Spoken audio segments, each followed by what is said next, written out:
Hello and welcome to the first episode of Crypto Talks, where we will discuss anything and everything about cryptocurrencies and blockchain technology. I am Chinmay, and today I have a very special person with me. She is a big time cryptocurrency and blockchain enthusiast, and one of the major reasons why women, not just in India but across the globe, are investing in cryptocurrencies. Please welcome the Indian CryptoGirl. Hello, Hi, welcome to the show. thank you for inviting me and congratulations for your very first episode. Thank you so much. It's a pleasure to have you on the show as well. Personally, I'm a big fan of yours, and I do follow your tweets because I see you have a mission. You do encourage women to invest in cryptocurrencies, and moreover, you help them and everyone else see the utility of blockchain technology. Plus, your content is very informative, and I get to learn a lot about the various aspects of blockchain technology. So, that is something I follow you for. So thank you for the appreciation and things like these they inspire me and keep me motivated to keep going. Okay. Yeah. So thank you again. Yeah, you're welcome again. First off, nobody knows your name. They know you as Indian Crypto Girl. We would, of course, not want you to reveal your name or anything that you wouldn't prefer to. But what's with the privacy? Okay. So no one knows this yet, but when I joined Twitter, I had actually made a profile with my own name. Okay. And within a month, people started messaging me on Facebook, and they somehow got my number and even my address. So Okay. it became a huge problem for me, and I had to remove myself from social media completely. So I think this privacy is to safeguard myself and my family, and I am thankful to everyone for understanding and respecting this decision of mine. So yeah, thank you everyone. Okay. Okay. Cool. You chose to focus more on your mission and ignore these things around. So Yeah. that is actually a smart approach to do that. Anyway, so the next question is, what were you into before you developed an interest in cryptocurrencies? And most importantly, how did you develop an interest in cryptocurrencies? How did you get a taste for it? Okay. So actually, I've always been trying to find ways to multiply my money. Okay. And before crypto, I used to invest in mutual funds and real estate. My dad is a big time real estate investor. So Okay. I got that thing from him. Yeah. So yeah. So my Okay. story it actually began with this very interesting incident. Okay. There's this friend of mine, Okay. and he's an ethical hacker, Okay. and he would hack companies and advise them on their weak spots, and in return he would get bug bounties. Okay. So one time, a company paid him in Bitcoin instead of INR, Okay. and he came to me. To figuring out. He was trying to figure out what this Bitcoin thing is and whether he has been scammed by the company. So yeah, so in all that process of figuring out what Bitcoin is, so I developed an interest in crypto. So yeah, that's how it started. Basically, you two figured it out together. So because he Yes. was paying, so that's how you got into it. Yeah. Okay, cool. Okay, so something that is interesting from what you just said is that you have invested in mutual funds and cryptocurrencies as well. So can you list some striking differences between a conventional financial instrument like mutual funds and cryptocurrencies? Okay. So talking about the differences, there are a couple of differences actually. So Mm-hmm. I'll start with the most important one, and that's I think is risk. So Okay. risk is obviously lower in mutual funds. You usually have brokers and fund managers who can help you decide where to put your funds and whether risks are lower and you can get better gains. And even if there is no broker, it's a regulated industry in itself and it's protected by the government. Okay. And so That's true. it's obviously less riskier than crypto. Mm-hmm. Yeah. And another one I would say is with mutual invest, there's actually a lot of public data available online, Mm-hmm. so you can decide what to invest in, and you can also find about profitability of a company, what are the debts and liabilities, etc. So all sort of information around about it, and I think in crypto I don't find any company sharing that sort of data, that verified data about themselves. So yeah, that's another reason, another difference between them. And in crypto there are no real experts, no broker. You have to manage everything up by yourself, and so learning is much, I think, higher in crypto. This is what I believe. and I have learned a lot myself about investing in crypto than mutual funds. Mm-hmm. And another one I would say is potential gain, because if done right with greater risks, come explosive returns. So we all need to definitely invest our some portion of our income in crypto along with mutual funds, or for that matter, any other Okay. okay. Okay. So, what was the first cryptocurrency that you purchased and why? Okay, so the first cryptocurrency I purchased was Bitcoin. Obviously, it had to be Bitcoin because this was like 6 years back, and the world mostly heard of Bitcoin back then as a cryptocurrency. So at present, I still invest in mutual funds, but most of my investments go to crypto.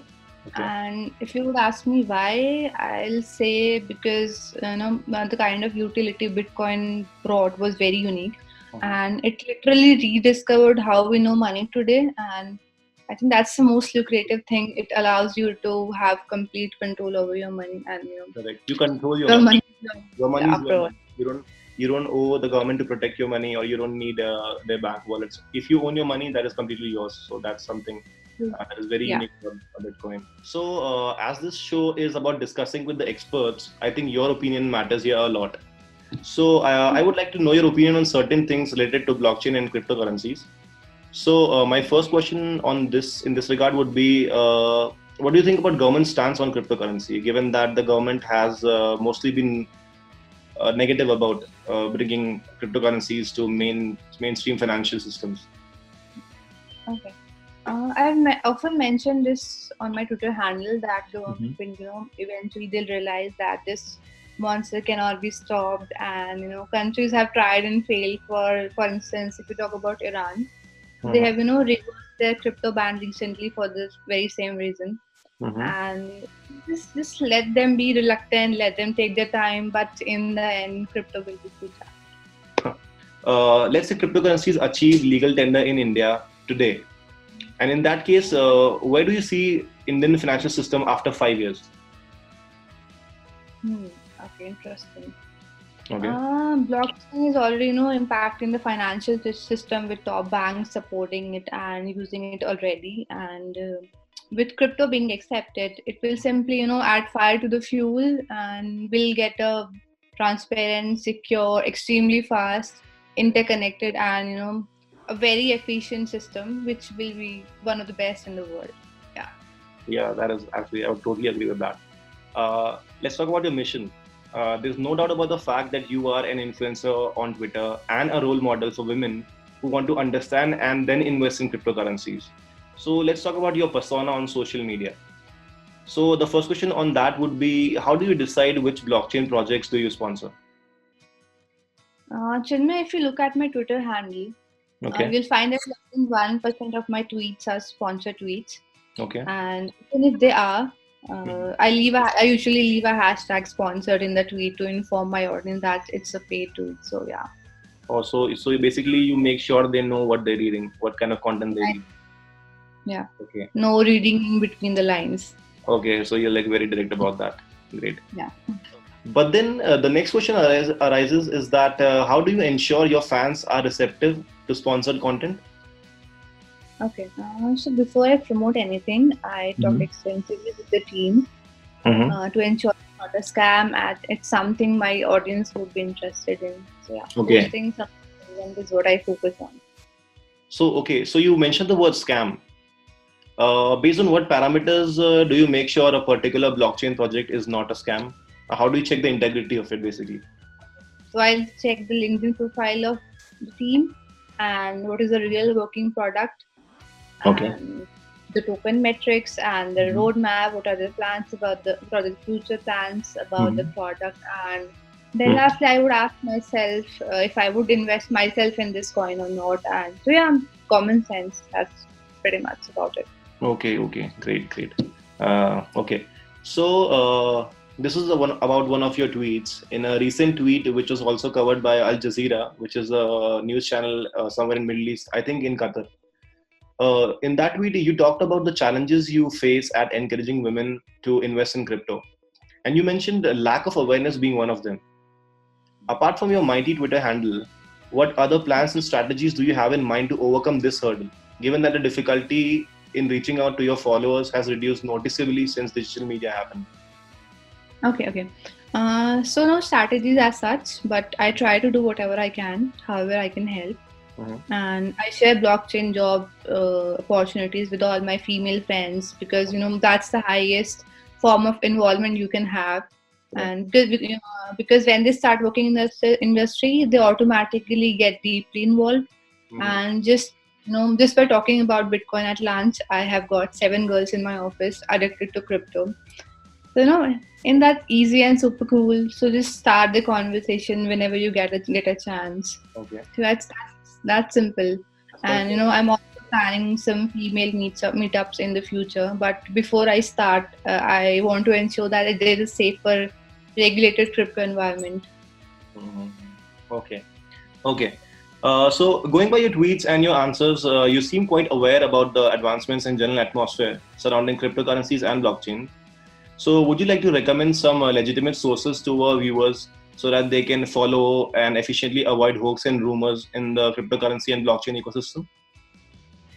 Yeah, yes. So make sure you don't believe everything you read online. Okay. You need to do your own research regarding the news you see. So please don't follow anything you see online. Just Okay. just make sure you do your research thoroughly. Hmm. And apart from following my Twitter handle, which is Desi Crypto Hodler, you Okay. can also follow CoinCrunch and follow Crypto Canon for all legal updates. Okay. I hope my viewers took a note of that. Please do not believe anything that you come across on the social media, and please follow only Desi Crypto Hodler and CoinCrunch and Crypto Canon for all legal updates. This is important. Please take a note of that. Very Okay. important. Yeah, sure. So moving on to next question, and I think no one else can answer this better. Nowadays, how popular is cryptocurrency trading among women?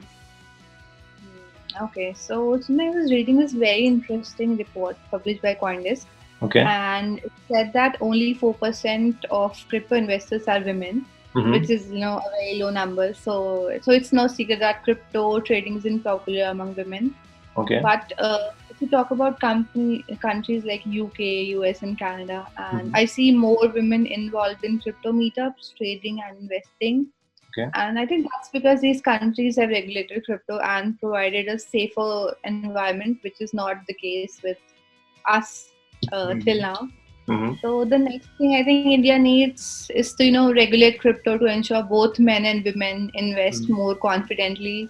Mm-hmm. And then the next step would be to spread awareness by holding meetups and share blockchain job opportunities with women, and then just shift your own sister, girlfriends, and wives mindset from a spending mindset to a investing one. I think that's very important thing. So yeah, it's really as simple as that. You just need to shift focus on something different. Okay, so let's move on to user queries. These are the questions that our users have sent for you, and they need answers from you. So the first question is from Mutamil Selvan J, and he asks you, with more number of cryptocurrencies being introduced in the blockchain ecosystem, how do you imagine the future for an investor, given that many cryptocurrencies, even at present, have similar use cases? I think just like any startup ecosystem, 95% of all coins will die. Okay. So you can just check the top 25 years back, and if you don't believe me, as investors, make sure you invest only what you can afford to lose, and constantly follow developments around the projects.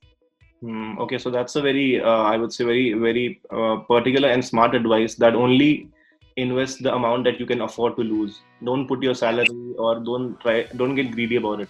Basically, that's what she says here. Make sure you do your research. The next question is from Dipanjan Datta, whose question is, what's your take on Bitcoin ETF and BUCT? And what do you think can be done to increase cryptocurrency mass adoption in India?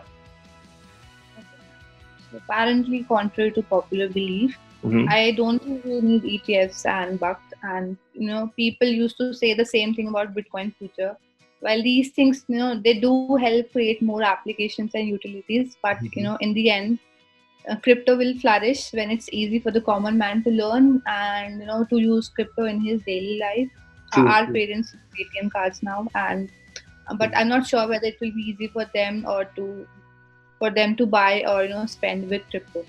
Okay. Talking about the next question, I think in India, to ensure mass adoption, we need regulations and awareness meetups and sessions, business adoption, and lots and Mm-hmm. lots and lots of job opportunities. Okay. Okay. And the third question is from Pushkar Pandey, who says, "Can you share the details of your crypto portfolio? Which coins do you hold and which ones do you trade?" And the third part to his question is that what would you recommend to an investor to buy, tokens or coins? Okay, wow, that's a nice question. Mm-hmm. I'll just talk about my portfolio first. So, I traded most of my coins for Bitcoin and Ethereum a year ago. Mm-hmm. And right now I have Bitcoin, I have Ethereum, Okay. then there's Litecoin, Mm-hmm. XRP or Ripple, like you say, and BNB. And I think the rest are just, negligible. So now coming to coins versus tokens, I feel that we don't need more coins. Coins are, simply cryptos that they have their own blockchain. Right. And while tokens, they use standard blockchain. And in my opinion, tokens are safer to invest in as they don't depend on a completely new blockchain to work on. And you can just, simply check the real world usability of a token more easily than that of a coin. That is right. But there are exceptions. So make sure you do your research and invest only what you can afford to lose. Okay, so that point is very strong. Only invest when you can afford to lose. Only that Yeah, money should go to your crypto portfolio, right? and do your research thoroughly. And do your research, correct. All right. I guess I had a great time talking with you, and most importantly, it was great seeing things from your perspective. So before we wrap it up, would you like to give a piece of advice to our viewers, especially the women? So my advice is for everyone, both men and women. And Mhm. so shift from spending to saving mentality and believe in the power of compounding and do your research thoroughly. Again, that point comes up again. Do your research thoroughly. And there's another point that she has been insisting on. Only put your money when you can afford to lose it. That's the third time I'm saying it. So basically, it's very important to understand. Anyway, so that was great. Thank you so much for joining us at Crypto Talks. Have a great day, and we hope to see you on the show again. Thank you. I had a good time too.